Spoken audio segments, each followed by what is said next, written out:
Thomas Hobbes. 1. Formative influences. He was born aforetime on April 5, 1588. His mother attributed his premature birth to her fright at the coming of the Spanish Armada and the threat of a large-scale invasion by murderous idolaters. To this unpremeditated expulsion into life the philosopher ascribed his timorous disposition, but he was the boldest heretic of his age. His father, an Anglican clergyman at Malmesbury in Wiltshire, may have transmitted some pugnacity to the son, for he engaged in a brawl at the door of his church and then disappeared, leaving his 3 children to be brought up by a brother. The brother prospered, and at 15 Thomas entered Magdalen College, Oxford, doubtless as timid as any youth venturing into caves dedicated to the idols of the tribe. He found little to his liking in the philosophy taught there. He consoled himself with extracurricular reading and gained a first-hand acquaintance with Greek and Latin classics. Graduating at 20, he had the good fortune to be employed as private tutor to William Cavendish, who became 2nd Earl of Devonshire. The protection given him by that family proved precious to him in the days of his heresies. With his pupil, he traveled on the continent in 1610. On his return, he served for a while as secretary to Francis Bacon. That stimulating experience may have shared in forming his thoroughly empirical philosophy. About this time, Aubrey tells us, Mr. Benjamin Johnson, poet laureate, was his loving and familiar friend. More learned than Hobbes, and not yet tough. Soon he was back with the Cavendish family. He retained relations with it for 3 generations. And probably from these generous and well-entrenched patrons, he adopted the royalist and high church views that won pardon for his materialistic metaphysics and kept him from burning. His discovery of Euclid was a turning point in his mental biography. He was 40 years old when, in a private library, he saw the Elements open at Proposition 47 of Book 1.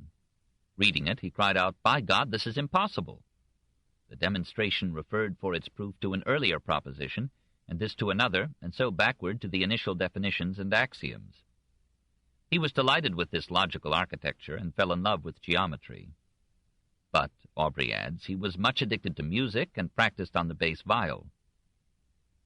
In 1629, he published a translation of Thucydides with the professed aim of scaring England away from democracy. In that year he resumed his travels, now as tutor to his first pupil's son, the 3rd Earl of Devonshire. His visit to Galileo in 1636 may have strengthened his inclination to interpret the universe in mechanical terms. He returned to England in 1637. As the conflict between Parliament and Charles I progressed, Hobbes wrote an essay, The Elements of Law, Nature, and Politic, defending the absolute authority of the king as indispensable to social order and national unity. This was circulated in manuscript and might have led to the author's arrest had not Charles dissolved the Parliament. As the temper of the conflict rose, Hobbes thought it discreet to retire to the continent in 1640. He remained there, chiefly in Paris, for the next 11 years. In Paris he won the friendship of Mersenne and Gassendi and the hostility of Descartes. Mersenne invited him to submit comments on Descartes' meditations. He did, with some courtesy but too much point, and Descartes never forgave him. When civil war came to England in 1642, royalist émigrés formed a colony in France, and Hobbes may have taken from them some added rubbing of monarchist sentiment. For 2 years, from 1646 to 48, he was tutor in mathematics to the exiled Prince of Wales, the future Charles II. The outbreak of the Fronde in France, aiming like the revolt in England to limit royal power, confirmed his conviction that only an absolute monarchy could maintain stability and internal peace. He arrived very slowly at the definitive expression of his philosophy. He walked much and contemplated, says Aubrey, and he had in the head of his staff, or cane, a pen and inkhorn, carried always a notebook in his pocket, and as soon as a notion darted, he presently entered it into his book, or else he should perhaps have lost it. He issued a series of minor works, most of which are now negligible, but in 1651 he gathered his thoughts into a reckless masterpiece of thought and style. The Leviathan, or the matter, form, and power of a commonwealth, ecclesiastical and civil. This is one of the landmarks in the history of philosophy. We must tarry with it leisurely. 2. Logic and Psychology. The style is almost as good as Bacon's, not as rich in illuminating images, but every bit as pithy, idiomatic, forceful, and direct, with now and then a tang of pointed irony. There is no ornament here, no show of eloquence, only the clear expression of clear thought, with a stoic economy of verbal means. Words, said Hobbes, are wise men's counters, they do but reckon by them. But they are the money of fools that value them by the authority of an Aristotle, a Cicero, or a Thomas. With that new razor he cut down many a weed of pretentious and meaningless speech. When he came upon St. Thomas Aquinas's definition of eternity as nunc stans, or everlasting now, he shrugged it off as easy enough to say, but though I fain would, yet I never could conceive it. They that can are happier than I. Therefore Hobbes is a blunt nominalist. Class or abstract nouns like man or virtue are merely names for generalizing ideas. They do not represent objects. All objects are individual entities, individual virtuous actions, individual men. He defines his terms carefully, and on the first page of his book he defines Leviathan as a commonwealth or state. He found the word in Job, where God used it for an unspecified sea monster as an image of the divine power. Hobbes proposed to make the state a great organism that should absorb and direct all human activity, but before coming to his main thesis, he swept through logic and psychology with a merciless hand. He understood by philosophy what we should now call science, the knowledge of effects or of appearances acquired from the knowledge of their causes, and conversely of possible causes from their known effects. He followed Bacon in expecting from such a study great practical benefits to human life. But he ignored Bacon's call to inductive reasoning. He was all for true ratiocination, that is, deduction from experience. And in his admiration for mathematics he added that ratiocination is the same with addition and subtraction, that is, the combination or separation of images or ideas. He thought that what we lack is not experience, but proper reasoning about experience. If we could clear away the miasma of meaningless words from metaphysics, and the prejudices transmitted by custom, education, and partisan spirit, what a load of error would fall away. Reason, however, is fallible, and, except in mathematics, can never give us certainty. The knowledge of consequence, which I have said before is called science, is not absolute, but conditional. No man can know by discourse, or reasoning, that this or that is, has been, or will be, which is to know absolutely, but only that if this be, that is. If this has been, that has been. If this shall be, that shall be, which is to know conditionally. As that passage foresaw Hume's argument that we know only sequences, not causes, so Hobbes anticipated Locke's sensationist psychology. All knowledge begins with sensation. There is no conception in a man's mind which hath not at first, totally or by parts, been begotten upon the organs of sense. It is a frankly materialistic psychology. Nothing exists outside us or within us except matter and motion. All qualities called sensible, or sensory, light, color, form, hardness, softness, sound, odor, taste, heat, cold, are in the object that causeth them but so many several motions of the matter by which it presseth our organs diversely. Neither in us that are pressed are they anything else but divers motions, for motion produceth nothing but motion. Motion in the form of change is necessary to sensation. Semper idem sentire, idem est ac nihil sentire. Hobbes could be epigrammatic in Latin, too. Always to feel the same thing is the same as to feel nothing. So neither the white man nor the colored man is conscious of his own odor, since it is always under his nose. From sensation, Hobbes proceeds to derive imagination and memory through a peculiar application of what came to be Newton's first law of motion. That when a thing lies still, unless somewhat else stir it, it will lie still forever, is a truth that no man doubts of. But that when a thing is in motion, it will be eternally in motion, unless somewhat else stay it, though the reason be the same, namely that nothing can change itself, is not so easily assented to. When a body is once in motion, it moveth, unless something else hinder it, eternally, and whatsoever hindereth it cannot in an instant, but only in time and by degrees, quite extinguish it. And as we see in the water, though the wind cease, the waves give not over rolling for a long time after. So also it happeneth in that motion which is made in the internal parts of a man, then when he sees, dreams, etc. For after the object is removed, or the eye shut, we still retain an image of the things seen, though more obscure than when we see it. And this is it the Latins call imagination. Imagination, therefore, is nothing but decaying sense. When we would express the decay, or signifying that the sense is fading, old, and past, it is called memory. Much memory, or memory of many things, is called experience. Ideas are imaginations produced by sensation or memory. Thought is a sequence of such imaginations. That sequence is determined not by a free will, but by mechanical laws governing the association of ideas.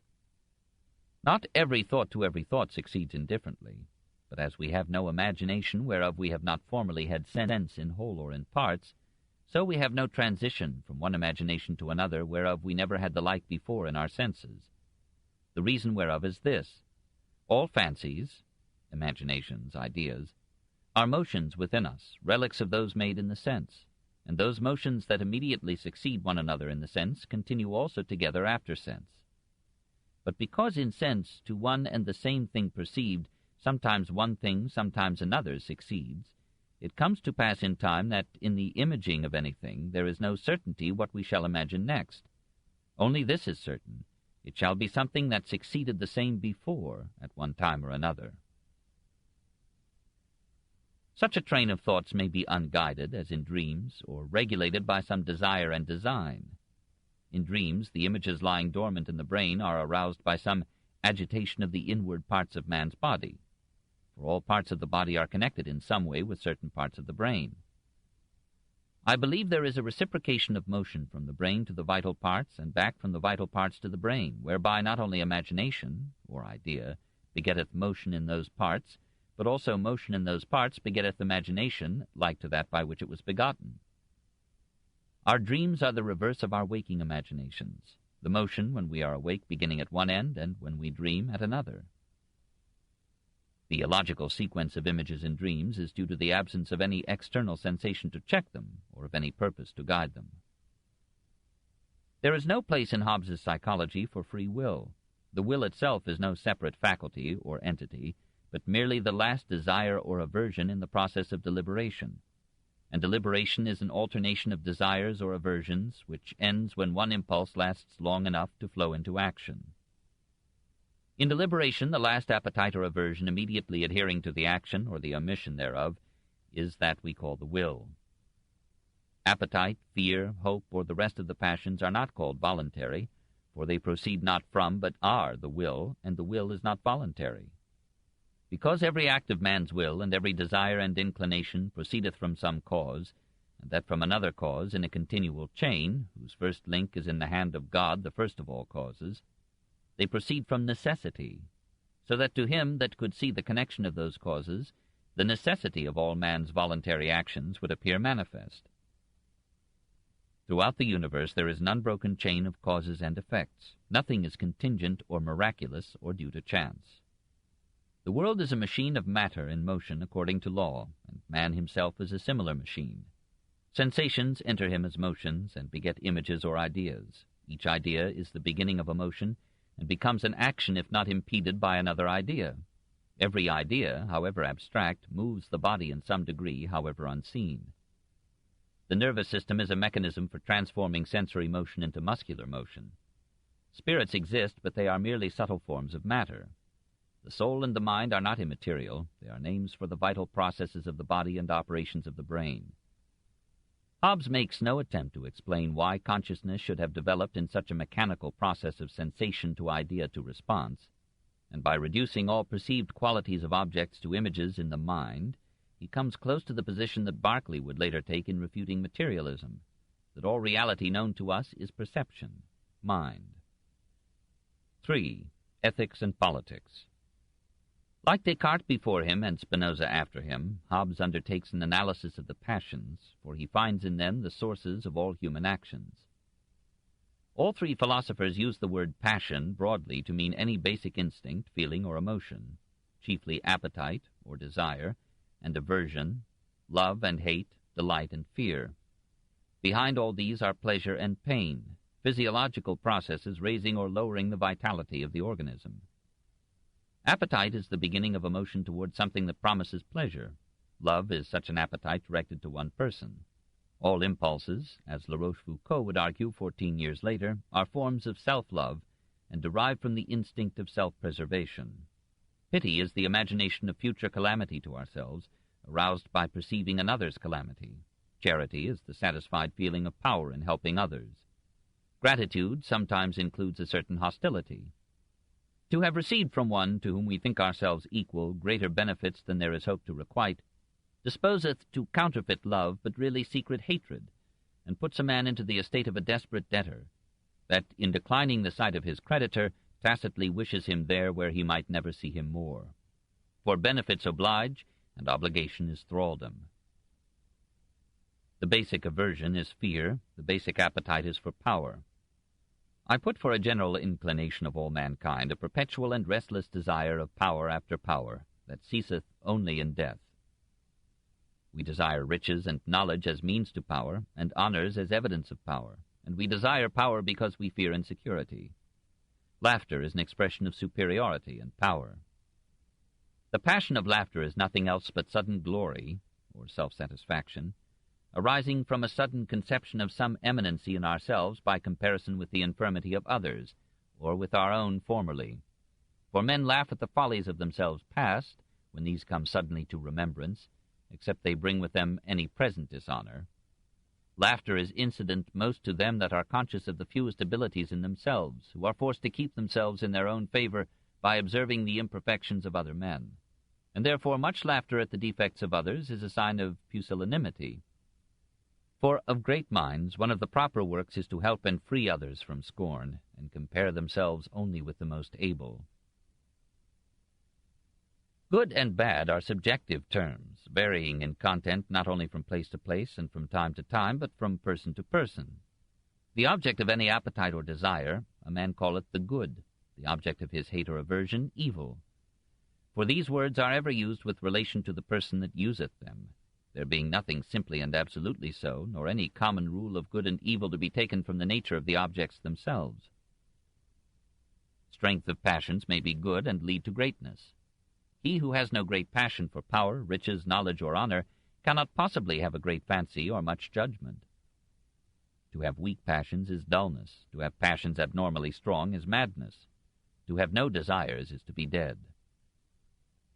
The felicity of this life consisteth not in the repose of a mind satisfied, for there is no such finis ultimus, or ultimate aim, nor summum bonum, or greatest good, as is spoken of in the books of the old moral philosophers. Felicity is a continual progress of the desire from one object to another, the obtaining of the former being still but the way to the latter. The government of men so constituted, so acquisitive and competitive, so hot with passions and prone to strife, is the most complex and arduous of all human tasks, and to those who undertake it we must allow every weapon of psychology and power.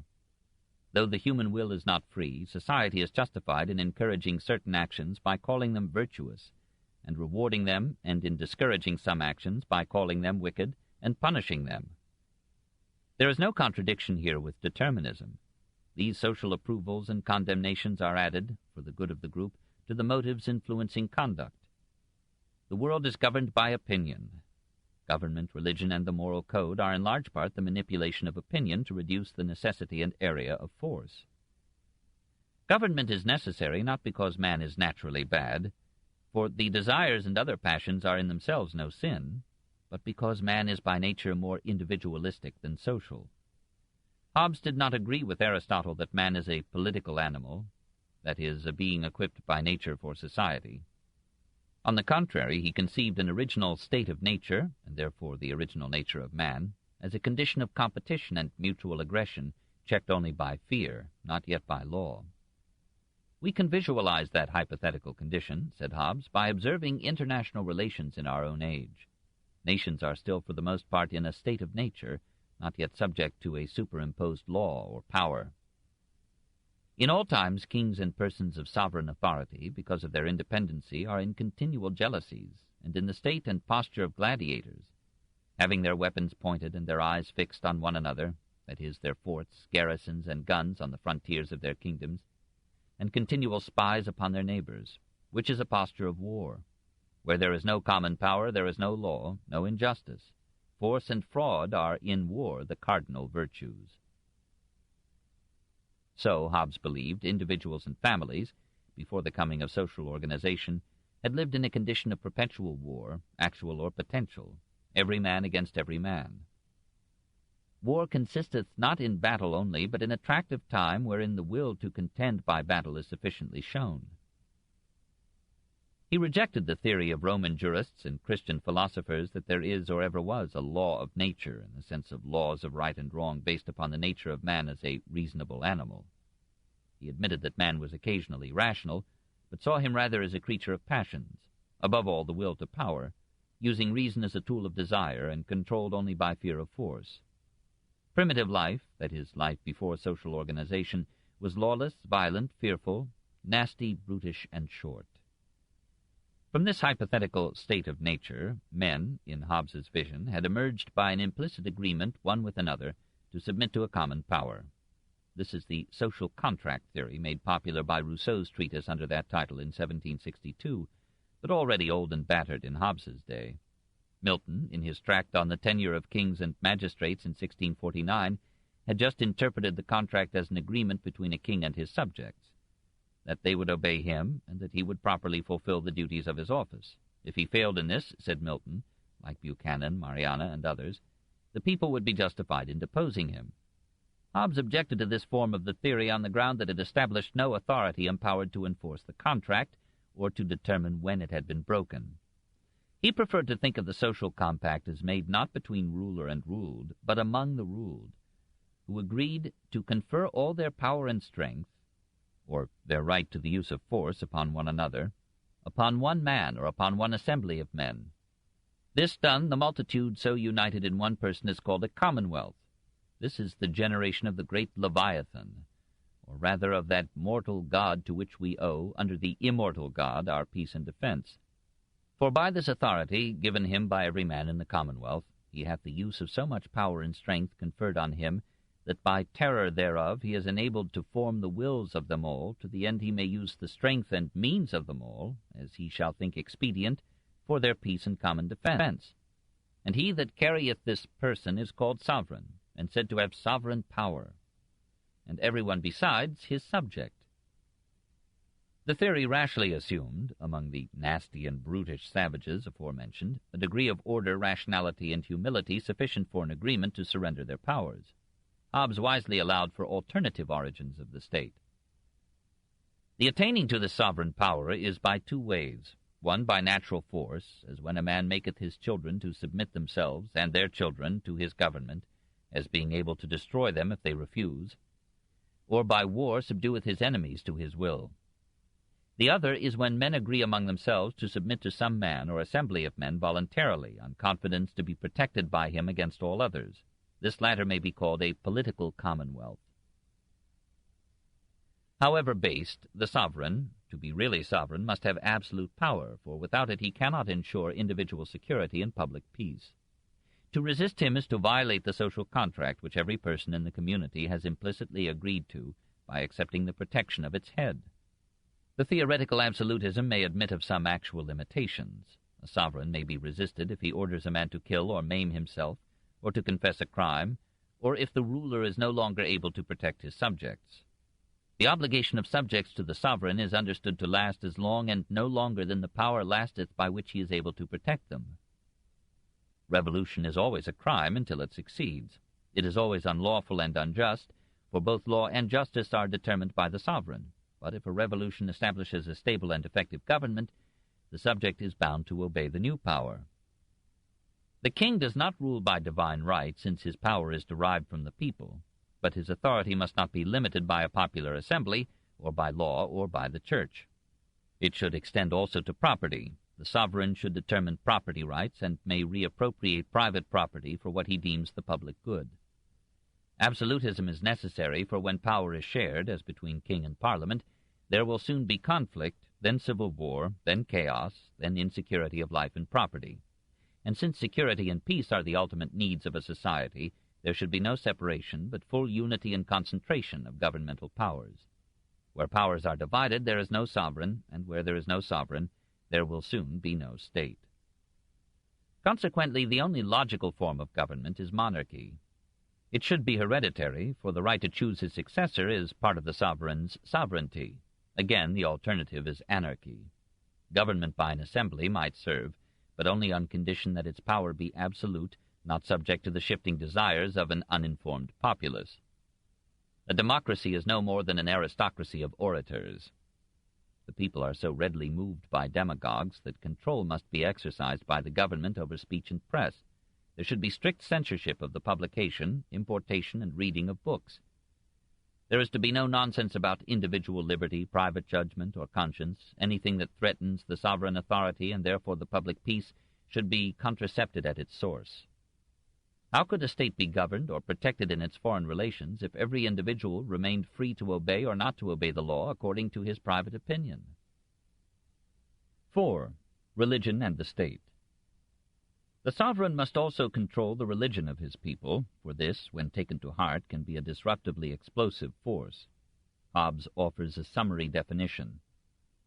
Fear of power invisible, feigned by the mind or imagined from tales publicly allowed, is religion. Not allowed, superstition.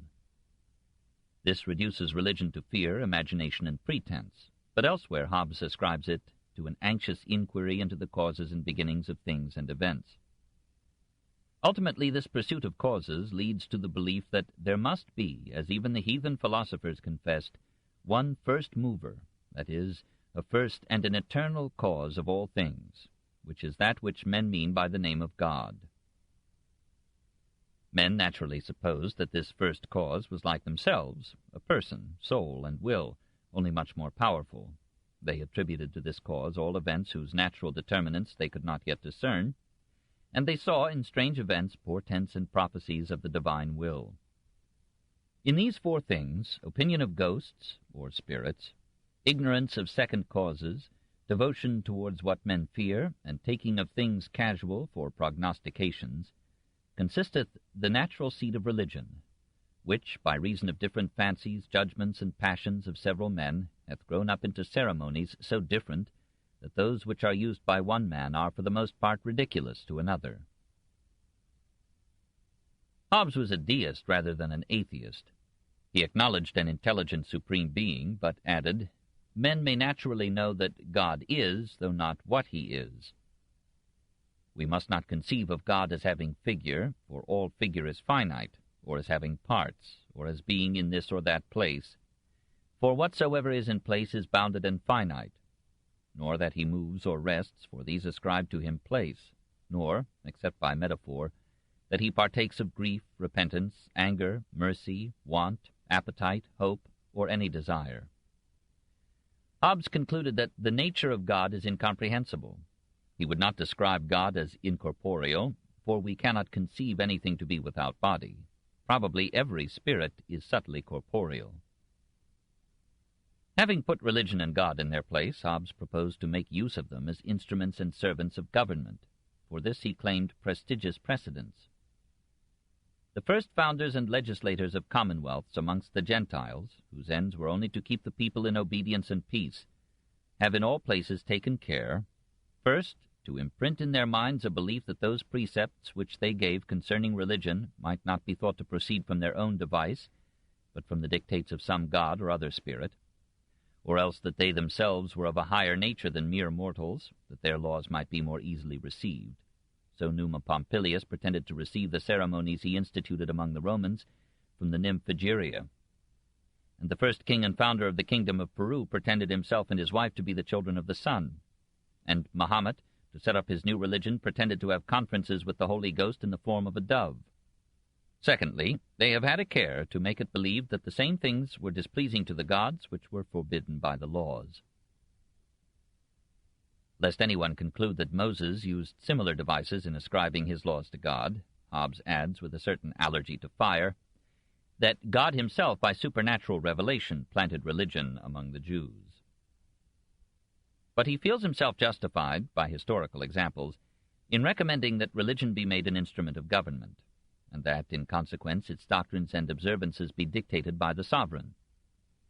If the Church were independent of the state, there would be 2 sovereigns, therefore no sovereign, and subjects would be torn between 2 masters. Seeing the ghostly, or spiritual power, challenges, or assumes, the right to declare what is sin, it challenges by consequence to declare what is law, sin being nothing but the transgression of the law. When these two powers, meaning church and state, oppose one another, the commonwealth cannot but be in great danger of civil war and dissolution. In such a conflict the church will have an advantage. For every man, if he be in his wits, will in all things yield that man an absolute obedience, by virtue of whose sentence he believes himself to be either saved or damned.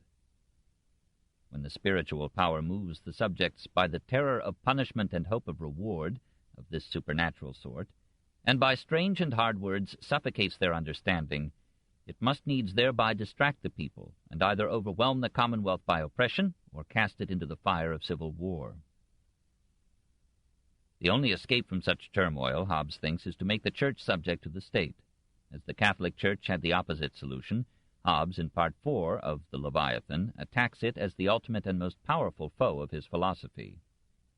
He enters upon some higher criticism of the Bible, questions Moses' authorship of the Pentateuch, and dates the historical books much later than an Orthodox tradition. He suggests that Christianity should require of its adherents only a faith in Jesus the Christ, and that for the rest it should allow public opinion to vary within the safe bounds of public order. To a creed so chastened he offers not only the support of the government, but the full force of the state to propagate it. He agrees with the Pope that only one religion should be tolerated in a state. He advises the citizens to accept the theology of their sovereign without critical hesitation, as a duty to morality and the state.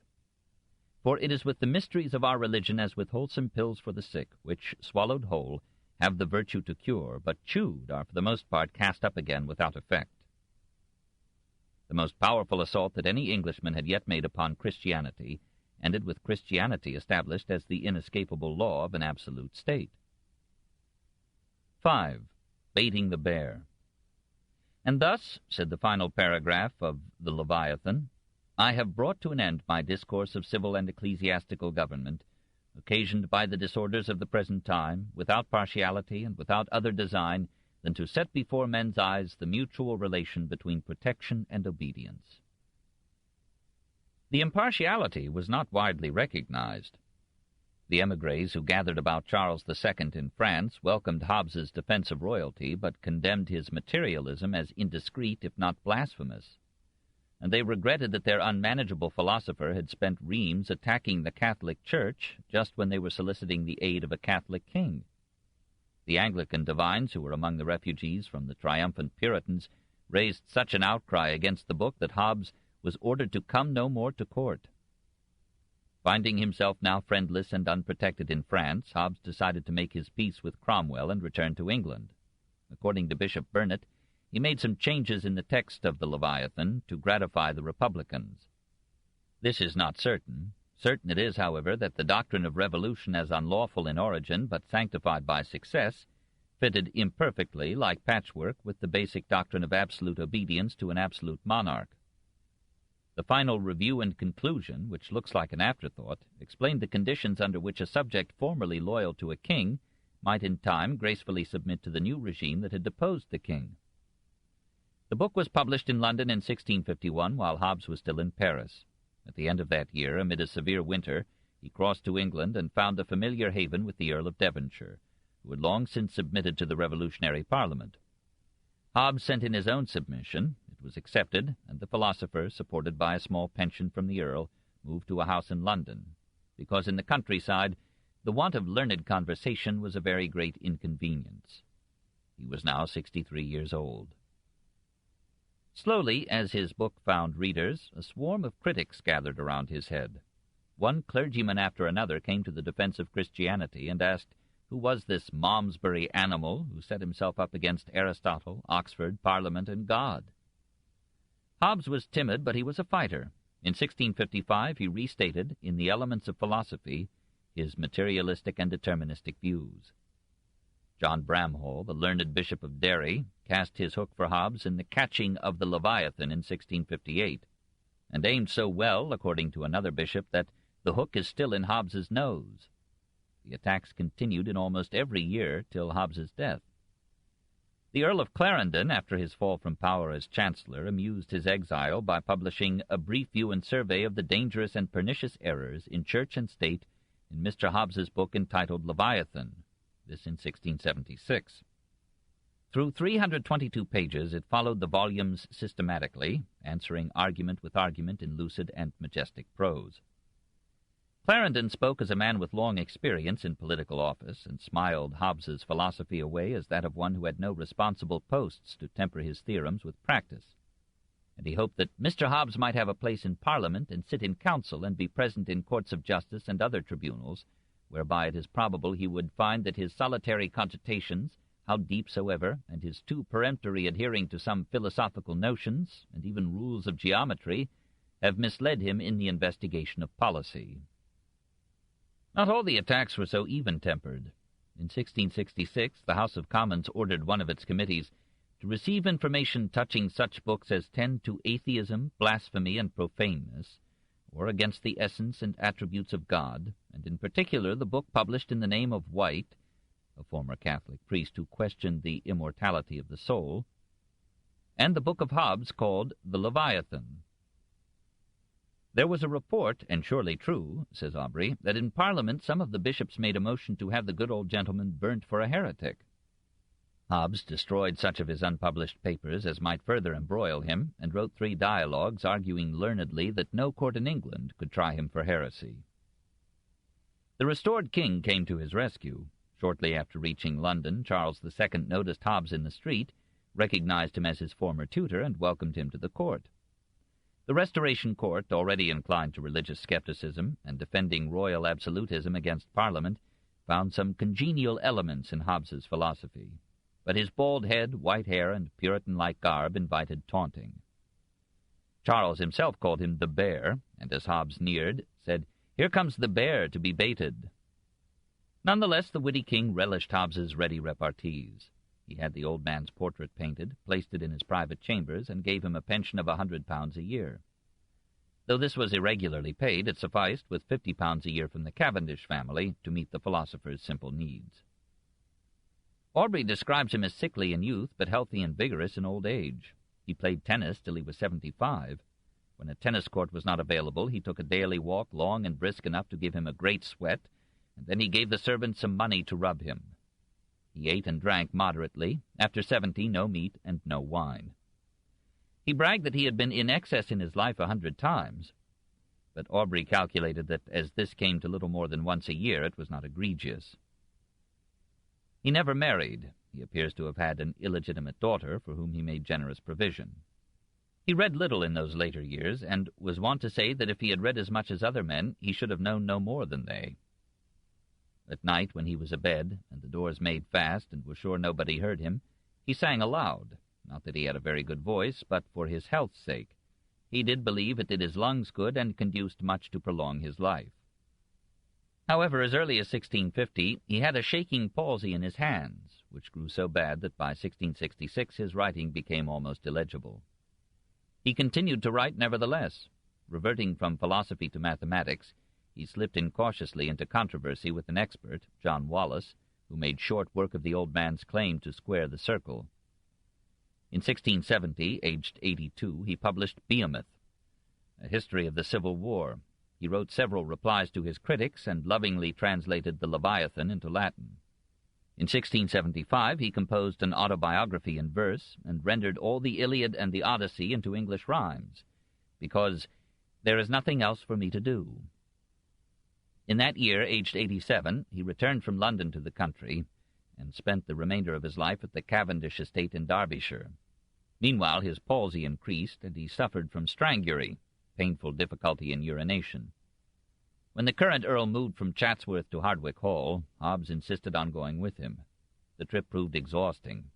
A week later, his paralysis spread, putting an end to his speech.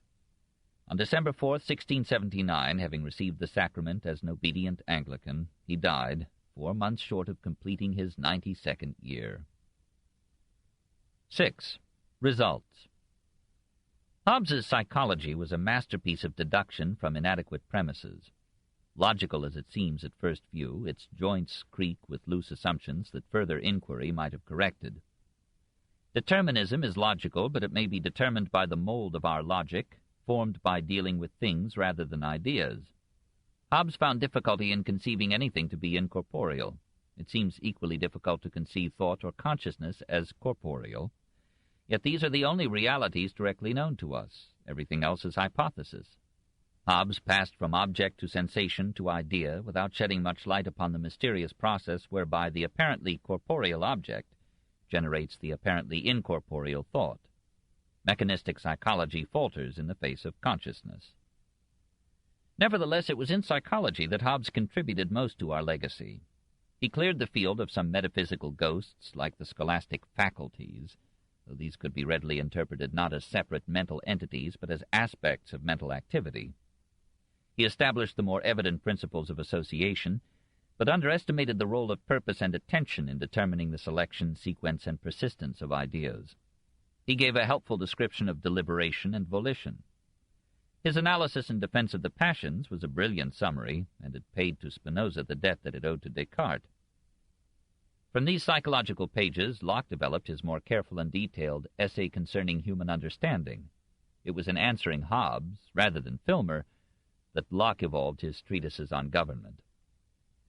Hobbes's political philosophy reformulated Machiavelli in terms of Charles I. It stemmed from the successful absolutism of Henry VIII and Elizabeth in England, and of Henry IV and Richelieu in France. And doubtless it took some warmth from ducal friends and royal refugees.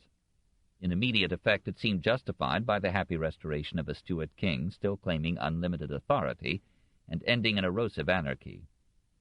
But some able Englishmen felt that if the consent of nasty and brutish savages sufficed to create a government, the consent of men in a presumably more advanced condition might rightly check or topple it. So in the glorious revolution of 1688, the philosophy of absolutism fell before the reassertion of Parliament, and was soon replaced by the liberalism of Locke, preaching the limitation and separation of powers. After a 19th century of relative democracy growing in an England guarded by the Channel, and in an America protected by the seas, a modified absolutism returned in totalitarian states exercising governmental control over life, property, industry, religion, education, publication, and thought. Invention transcended mountains and moats, frontiers vanished, national isolation and security disappeared. The absolutist polity is a child of war, and democracy is a luxury of peace. We do not know if Hobbes's state of nature ever existed.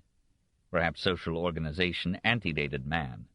The tribe preceded the state, and custom is older, wider, deeper than law. The family is the biological ground of an altruism that enlarges the ego and its loyalties. Hobbes's ethic might have been kindlier if he had brought up a family. To let the state define morality, though this too has passed into the totalitarian regimes, is to destroy one of the forces improving the state. The moral sense sometimes enlarges its area of cooperation or devotion, and then prods the law to widen its protection accordingly. In the distant future, it may be possible for a state to be Christian, as was once that of Ashoka, who was a Buddhist. Hobbes's strongest influence was his materialism. From intellectual groups, Hobbesism flowed into the professional and business classes. The irate Bentley reported in 1693 that the taverns and coffee-houses, nay, Westminster Hall, meaning Parliament, and the very churches were full of it. Many men in the government privately accepted it, but publicly covered it with a conspicuous respect for the established church as a beneficent form of social control that only reckless fools would destroy. In France, the materialistic philosophy affected Bayle's skepticism and came to bolder developments in La Métrie, d'Holbach, and Diderot. Bayle ranked Hobbes as one of the greatest geniuses of the 17th century.